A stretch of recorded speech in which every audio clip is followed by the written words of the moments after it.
今集嘅喜趣睇數學有我 Apple， 仲有女常，仲有玩外音嘅小師妹。Hello， 大家好啊！大家睇集之前咧，記得要 like、subscribe 出我哋喜趣台嘅 YouTube 同埋 Facebook page 啦。咁記得有啲咩玄學問題咧，首先喺呢個線上聊天室嗰度咧，同我哋打個招呼先啦。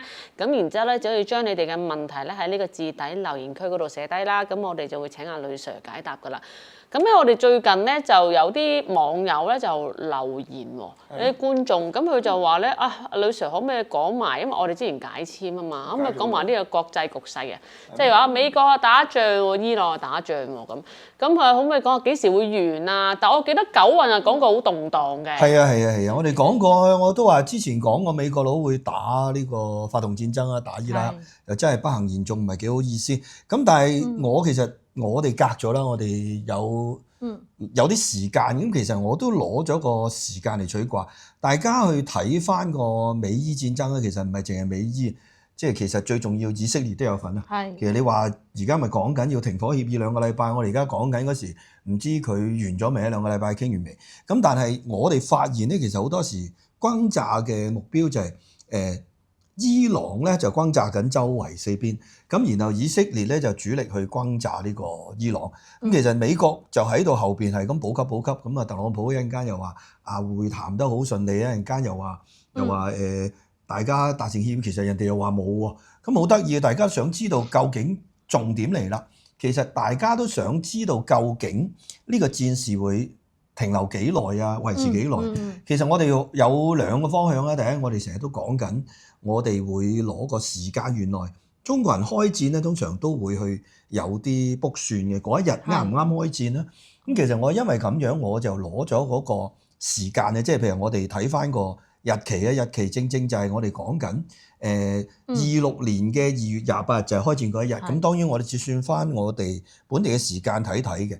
咁其實攞嗰個時間咧，正正人哋開戰嗰一日啦。咁其實如果攞翻出嚟咧，我哋會有個年月日啦，甚至個時間。咁攞出嚟嘅卦咧，大家都之前聽過啦。我唔詳細講點取卦啦，有興趣先講啦。如果想學，咁係計翻當時美國嗰個時間，我就攞翻我哋本地嗰個時間去做個變卦。其實日子嗰個就可以起到個卦。跟住中間有啲不同嘅變卦啦嚇，我都話跟住我哋唔講解卦啦，即係唔講點樣揾個卦出嚟啊！大家有興趣先留言啦，想學想咩事就揾阿小師妹啊，留言話你想聽先算啦嚇，我哋先講。咁呢度好啦，跳翻出嚟就我哋講翻開戰嗰日其實係2月28，咁喺美國係凌晨嚟嘅。計翻我自己粗略咁去問一問咧，就係下午啊，即係2點鐘咁。嗰個係咩咧？丙午年。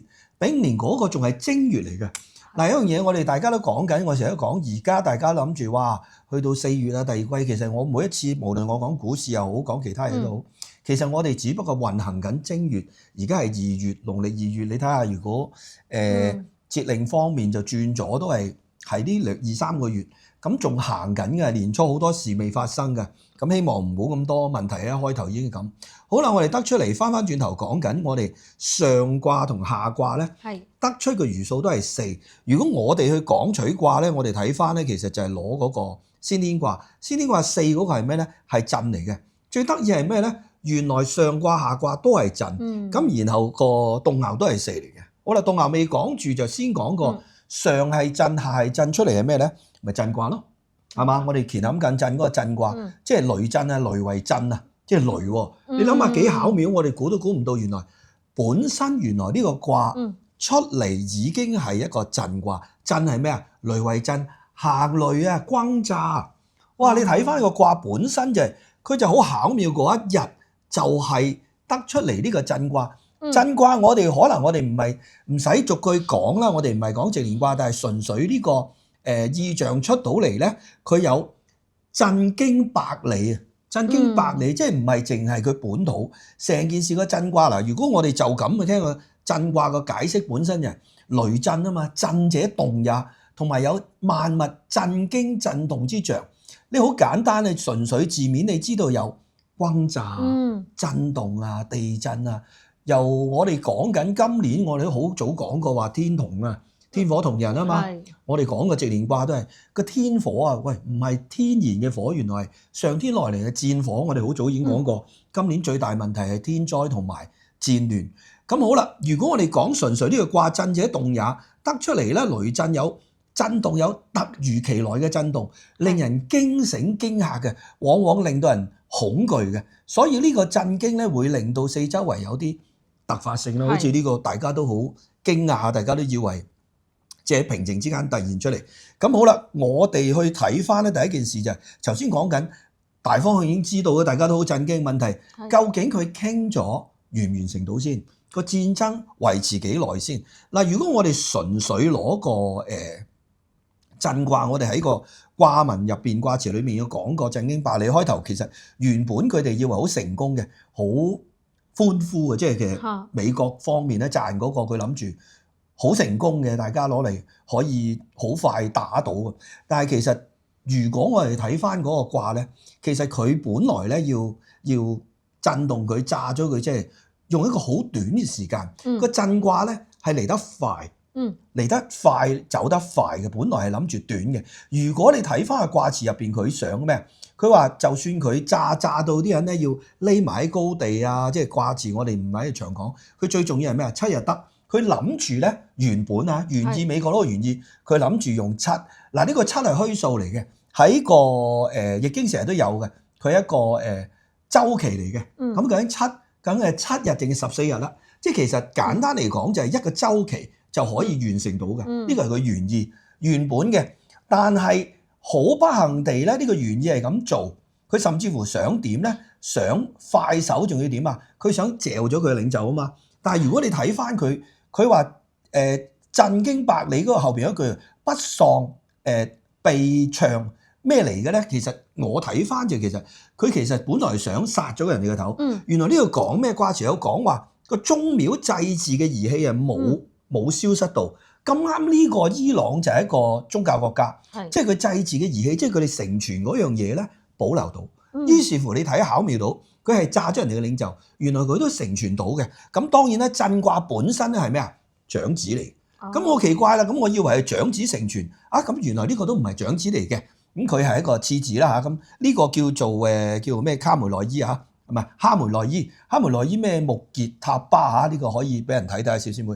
咁好似話炸到受傷啦，但係佢都有承傳咗，即係其實佢哋嘅宗廟冇俾呢個轟炸咧毀滅咗，即係有人承傳嘅。好啦，而最重點係佢嗰個卦咧，我睇翻個變卦個爻啊，個變爻正係第四爻，第四爻即係話俾你聽，下邊數上嚟嗰個爻咧震動咗，佢將個爻卦咧。個卦辭係講緊咩啊？佢94嗰個佢話震碎泥啊，即係講咩啊？陷入咗個泥沼啊！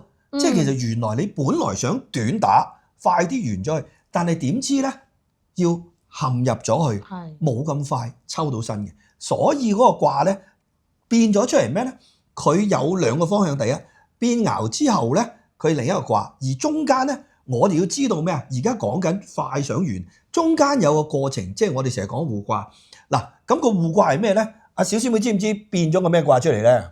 唔知喎。唔知係嘛？唔知喎。即係其實中間咧有個互卦，互卦出咗過嚟咧，即係其實點樣嚟嘅咧？其實就我哋有一個卦咧，卦中間嗰個2、3、4爻啦，同埋呢個3、4、5爻兩個拼出嚟咧，就會變咗一個互卦。即係其實係咩咧？凡係個卦佢衍生出嚟嗰個事物嘅進程。就為之個互卦，咁大家可以啊。第一次聽有呢一種係啊。其實我以前講過下嘅，大家可以留言啦。大家如果試過睇下唔明可以問啦，小師妹又解答人哋。好啦，翻喺度先。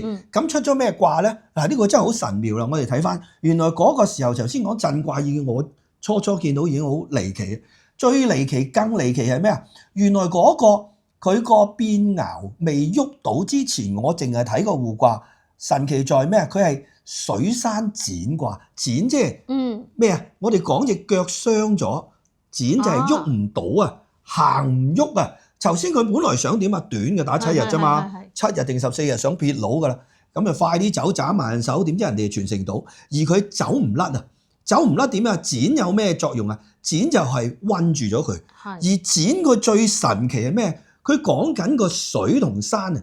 水係乜嘢咧？佢上卦咧就係講水險、水啊。係。而嗰個艮嗰個位咧就係少男咯。我哋講緊咧就係艮卦，有停止、堅守、阻擋味道，即係用水去阻擋。我哋就咁聽唔明。嗱，唔係馬後炮，我哋睇翻就係而家我哋講緊封鎖嗰個咩海峽啊？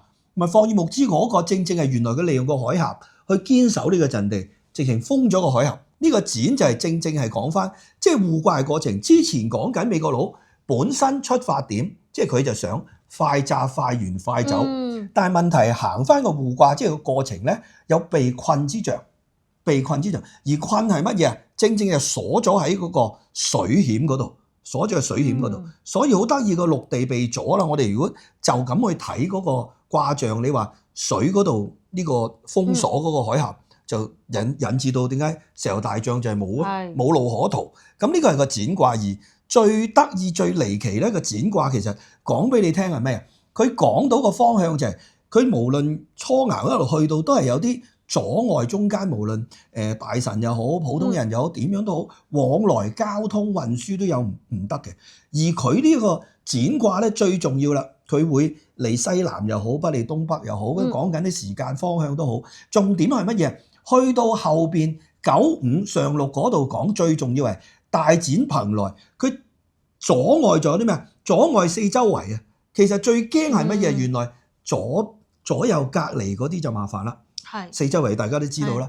而最大問題，其他阻礙到其他人之餘咧，要利見大人啊，要點啊？要有朋友幫助。而好得意嘅呢一卦係講緊，佢本來行唔喐嘅。行唔喐要有人幫助，最艱險嘅時候有朋友幫手遇難。咁而家講緊點解可以和談咧？受緊苦嗰啲而家去中立國巴基斯坦啊，究竟中國會唔會有份呢？其他都好，咁大家個個都受緊啲石油之苦。原來有中間人或者有啲大人物去幫助，去拜見啲貴人去幫佢協調呢件事，因為你行唔喐啊嘛，無論前後都行唔喐嘅。咁所以去到呢個卦象顯示咧，佢由行唔喐到要傾談，即係你諗下走唔甩。其實美國佬由炸開始到而家行唔通，到啱啱中間第4爻震動，我都話震碎泥，去到嗰個泥沼陷入泥沼之中，跌咗落呢個陷阱裡面，又走唔甩。所以中間人其實你話幫緊伊朗定幫緊美國都唔知，你美國佬可以侵略去。好啦，變爻到最尾，我哋而家得個答案。頭先講緊先天即係話先就咁，我哋起咗個卦個震卦，到個互卦係嗰個過程，到最尾變爻出嚟，即係個過程有變卦啊嘛。頭先講緊，本來你炸變咗爻，動咗個爻，得出個咩卦咧？由個震卦喐咗第4爻，即係陽變咗陰之後出現咗咩啊？地雷復卦，復啦。嗱，呢個地雷復我哋以前講過，係啦，冇錯。哇，越嚟越聰明啊！俾個 like 你。好啦。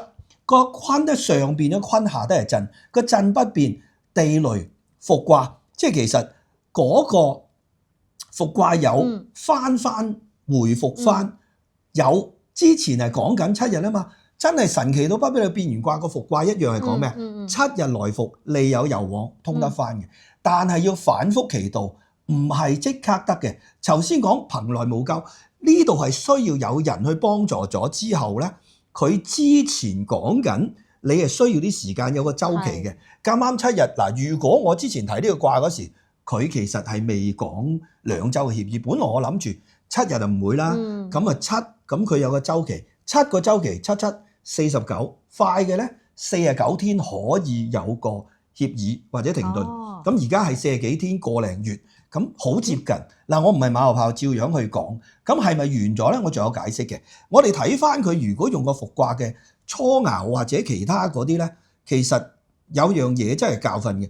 其實要叫佢咩啊？要佢翻屋企啦，搞咁多嘢啊！要回復過嚟，叫佢要翻回復翻。咁一方面翻屋企，慢慢啲嘢又要回復過嚟，係需要時間嘅。點解個時間？因為其實如果我哋用個時間睇。初爻同埋2爻都係講緊佢點啊？你去做呢件事，你出咗門，一係咧短啲，唔遠嘅近地，快啲翻屋企咧，你就唔會後悔嘅。即係呢一卦，即係你最短時間好走啦，你就唔使後悔嘅。但係你去後邊咧，越拖得耐咧，去到6-2啊、6-3啊，你之前都仲可以嘅，你可以揾到啲揀冇咁有罪疚嘅，快啲回復啊！當然你而家講緊又要伊朗10點又要賠錢又剩，佢肯唔肯磅咁多水犧牲翻自己咧？因為我想講嘅係咩咧？如果你個復卦去到後邊咧，特別係講緊上六，即係最尾個爻係咩啊？如果你糾纏住唔翻屋企，用行思就終有大敗，以其國君空。講緊乜嘢？即係話如果你拖耐咗，你唔肯走嘅話咧，你個國君，我估計係美國國君係邊個啊？係特朗普，你就似乎有啲麻煩兇險啊！如果我冇估計錯誤，呢單嘢完咗，或者佢後邊咧應該俾人攻擊得幾緊要。去到後邊，我相信我唔理你究竟係大選定咩啦，還是咩，佢似乎有啲麻煩嘅。佢民望都跌緊啦。民望係一件事，我相信呢個空咧就唔係單一嘅民望咁簡單，係有啲麻煩嘅。因為點解仲有一個最尾嗰句咧？呢個復卦最尾嗰句係咩？至於10年不克正，佢有排啊！10年唔係一定話足10年冇得打。佢話你如果你拖耐咗咧，即係你去到上六嗱，前面都講緊，喂迷途好之煩，呢度去到迷伏咧，你迷路兜唔到走唔甩嘅時候咧，你10年都唔使至再出征。我驚呢個係一個好重要嘅轉變嘅戰爭，令到佢之後咧唔容易再出兵打仗。因為我頭先講緊，你如果拖嘅前面講緊49天係第一個停頓，係咪完咗咧？唔係嘅，我睇翻可能仲要拖拉，因為你唔打，以色列都仲會打，但係最好嘅短時間內啦。而最重要，我講緊最壞嘅情況係點咧？嗱，有兩樣嘅，第一係咪7個月咧？7個週期係咪7個月咧？拖到去最好啊，49天完成咗，傾掂咗，呢個大家都開心。但係頭先講拖耐咗咧，你如果7個月都係一個過程。最壞係咩咧？個復卦要去到要一陽恢復嘅咧，可能要去到冬至，即係差唔多11月，呢個係比較麻煩啲。而我最驚係咩？個復卦有回復之象，我千祈唔好去到個變形變成伊朗發癲復仇就麻煩啦，好嘛？呢個就好重要咯。咁呢個就係簡單嘅過程，大家聽得明啊，好嘛？你希望我哋唔好拖咁耐啊，但係始終個震卦咧快嚟快去震動，喺今年之內短時間都應該會完結嘅。每一次石油危機都係你唔驚隔離嗰啲驚，頭先我講緊隔離左右嗰啲原來係受苦多啲咯。得唔得啊？小師妹學唔學識起卦？起卦我就唔識啦，不過咧就聽完咁多之後咧，就都可以預計到咧嚟緊咧，即係嗰啲能源咧都應該仲係會挫上挫落啦。使唔使解一集啊？就好應該需要喎，我覺得，因為最近嗰啲油啊嗰啲都非常之動盪啊，咁啊即係嘣一聲又好彈升好多，嘣一聲又跌好多咁樣喎。咁咧我哋就下一集係咪都會講一講啊？關於石油嘅嘢係咪啊？咁好啦，咁如果大家都有興趣知嘅，麻煩你哋就喺呢個字底留言區度寫低啦。咁同埋首先記得要 like、subscribe 我哋喜趣圖嘅 YouTube 同埋 Facebook page 啦。咁喺個字底留言區度寫低你哋可能最近對呢個戰局啦，或者係一啲能源啦嘅一啲睇法咧，咁我哋又可以同阿雷 Sir 交流下啦。咁我哋今個禮拜講咗咁多先啦，我哋下個禮拜再見啦，拜拜。